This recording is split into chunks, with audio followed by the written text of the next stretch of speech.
Build your list of specific candidates for outreach. And then we're going to want to do the next thing, which is how do we contact these people and how do we find who to contact? This is how.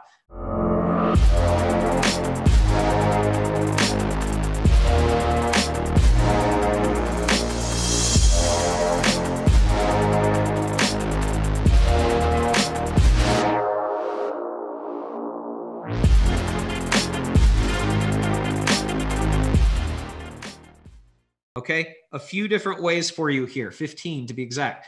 First, the easiest, call the company and ask who the owners are, and then get their information and talk to them, okay? Number two, go to the About Us or team or Contact Us information on the website. Click on Contact Us. I scroll to the bottom of the website right off and look for the Contact Us button, click on that. I also look at team because team will very frequently be the very first person will be the owner of the company or the founder. And then I'll look at how can I go find that person's contact information. You can also Google with quotes, business permits, and you can also Google licenses or inspections followed by the city and state. This is 3 ways actually. So technically there's 18 of them here. Google certificate of occupancy and city and state. This is how you find the owners of these businesses, right? If they're leasing space, you can check zoominfo.com. You can also do contact in quotes. You can basically do contact and then site.url. So that's going to find you the sites that have, the page that has the contact information there. You can do an email wildcard. So just basically if it's potterydirect.com is the website and we don't have any idea how to contact the owner, just test some wildcards at that email address. So you basically just do info at, owner at, support at, those will generally get your responses. You can also go to in the United States, SEC, S-E-C, SEC sites. Be careful how you spell that because it might take you to some place you don't want to go, but check secstates.com. All 50 secretaries of states information is there. So you can go and do business lookups. Business lookups will very often yield who the owners are, who the officers and directors are, because that's public information, has to be filed and kept up to date every year.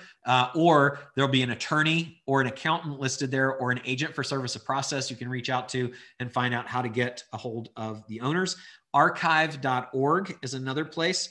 Look up for websites to see who are the people that own the website. Usually it's the owner.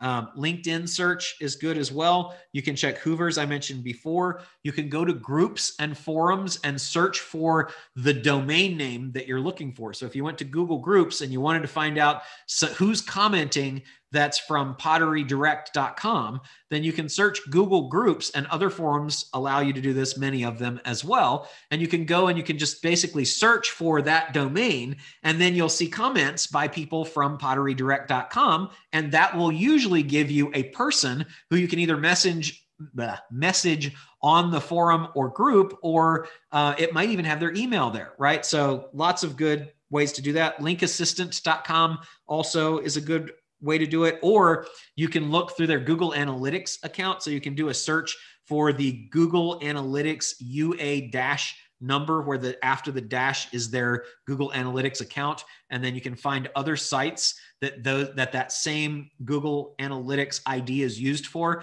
And that might lead you to other sites that are owned by this person or that are managed by someone who is using a Google Analytics account that knows that person. So there's a lot of ways that you can get a hold of the people that you need to get a hold of for this.